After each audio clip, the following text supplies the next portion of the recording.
Ito ang itsura ng community pag maliwanag at umaga at eto naman paggabi. At ito. Nagulat ako sa nakita ko dahil meron pa palang gantong lugar.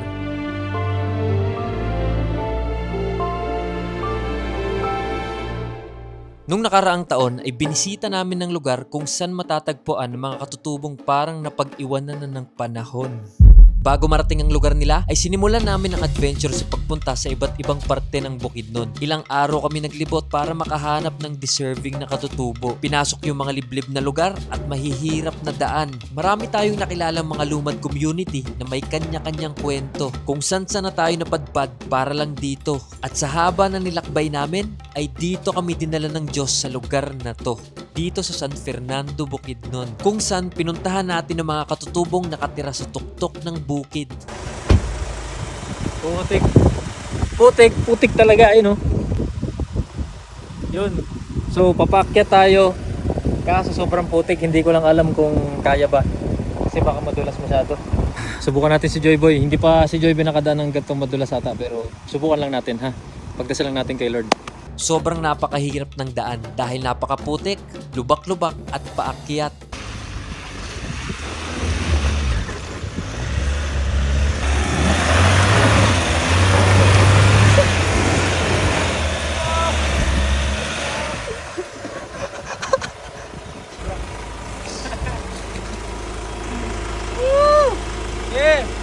At hanggang dito na lang ang kaya ni Joy Boy. Maglalakad na tayo papunta ron.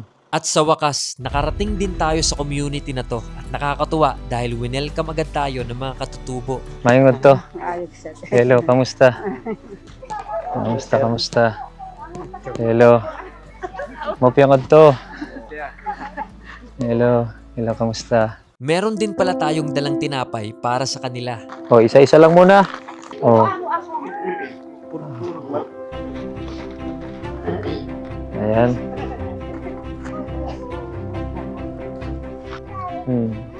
Salamat sir da. Wala naman. Taon na dito aning. At habang masaya sila sa tinapay na binigay natin, ay eto pala ang realidad nila kada sasapit ang gabi. Di ko in-expect na may gantong lugar pa pala sa Pilipinas na napag-iwanan na ng panahon. Nakakaawang sitwasyon nila dahil ultimo liwanag sa dilim ay pinagkaitan sila.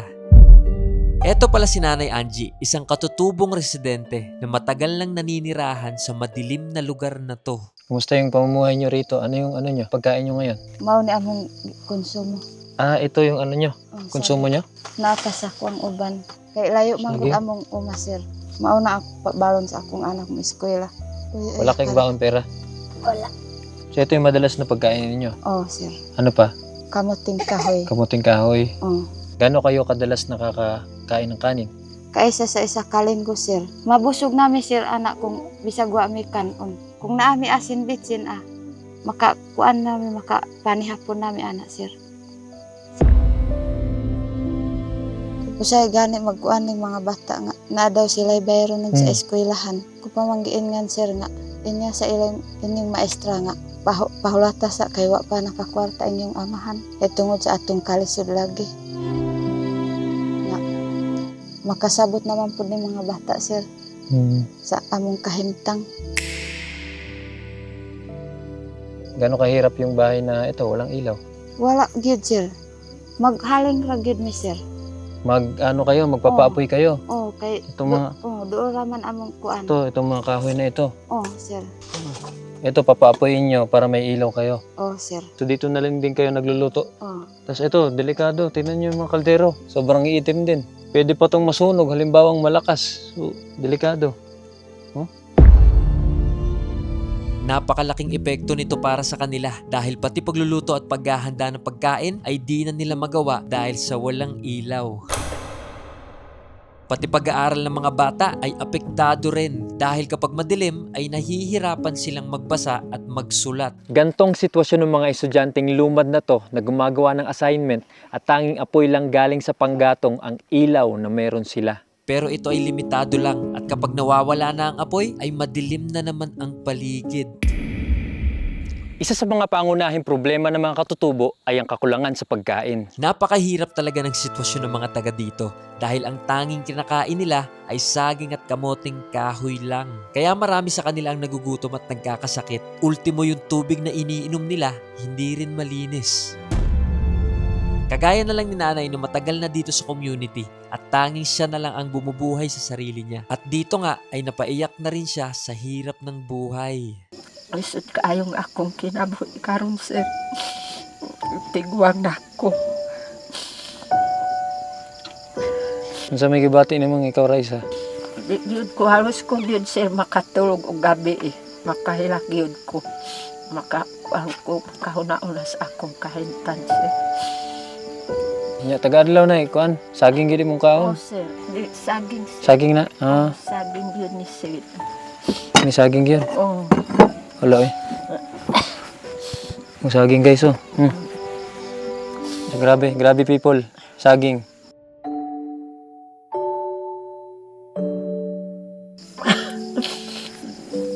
Katulad ni nanay ay ganun din ang nararanasan ng namumuno sa sityo na to. Ang hasol gyud sa among kinabuhi diri sir. Kurente inyo man gyud nakita nga gabi pertingin kita. Pasigana lang mi og kalayo aron lang makakaon mi. Mao na nga among problema ani mga suga. Ang kaluyan gyud namo ani sir kining estudyante namo kay tungod kay wala gyud suga namo. Study man gyud ang mga bata. Ingnan nako ang akong mga bata nga pag haling namo diha kay diha mo kuan muling pud diha sa kalayo aron lang maka-study mo. Mao na style namo sir tungod sa walay kuryente namo diri. Kay mao na priority unta namo ang suga. Nga among pangwarta diri abakara in town saging mga duha ka sako nga saging baligya namo na perting brato ha. Di namo na makaya. Sa sobrang hirap ng buhay ay pag-aabaka lang at pagbebenta ng saging ang pinagkakakitaan nila. Wala rin silang ibang pinagkukunan dahil sa limitado lang din yung kaalaman nila. Karamihan sa kanila ay di na nabigyan ng pagkakataon na makapag-aral. Ito na yung sample ng trabaho nila pag-aabaka. Ayan, so dito kinukuha sa may puno ng saging, tapos doon naman hinihila. Dahil isa sila sa pinaka nasa laylayan, kahit pagbili ng isang bumbilya ay di nila kaya. Sa labis na hirap ay parang pinagkaitan sila ng liwanag na isa sa pangunahing pangangailangan nating mga Pilipino. Kahit na napakadilim ng sityo nila, ay marami pa rin sa kanila ang nagdadasal at umaasang sana balang araw ay may darating na tulong sa kanila. Fast forward, binalikan natin sila para sa isang napakalaking sorpresa na makakapagpabago ng lugar nila. Natagalan pala kami bago bumalik dahil meron tayong ginawang isang content kung saan nagpagawa tayo ng 3 classrooms na inabot ng 3 buwan bago matapos. Pero at last, eto na. Andito na tayo sa isa sa pinakamataas na bukid dito sa Bukidnon. Tapos malapit na tayo sa mismong location. Ito yung nasa likod natin. Mga postes ay kakabit natin dun sa community na makakapagpaliwanag ng buhay nila, makakapagpaliwanag ng gabi nila. At yun, grabe, sobrang solid. Ang ganda ng lugar. Ito, pakita ko sa inyo.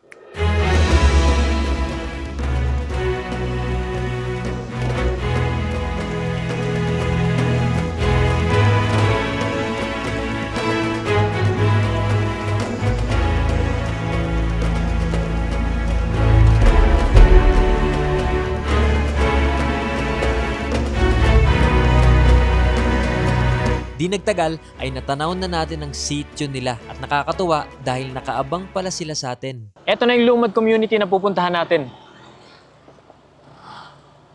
Yan, excited na ako. Ito yung gagawin nating malupit para to sa kanila at para din sa inyo. Sunod ay narating na natin ang matarik na kalsada na to at di na nga kinaya ng truck natin. Kaya binaba natin ang mga poste at tayo na lang mismo ang nagbuhat papunta sa taas. Yan, so hatid natin to dun sa taas. Nandahan lang. Para smooth. Meron din mga tumutulong dito. Taga dun sa community na target natin. At sa wakas, narating din natin ang tuktok ng bukid na to. At nakakatuwa dahil nakaabang na yung mga lumad sa atin. Pero dahil madilim na nga, ay nagpaalam muna tayo sa mga katutubo na babalikan natin sila. Nabutan na tayo ng 10 oras ng gabi tapos yung truck na pinagsakyan nitong tubo is kailangan na rin umuwi. Kailangan nating asikasuhin. Babalik tayo dun bukas. Yan dun.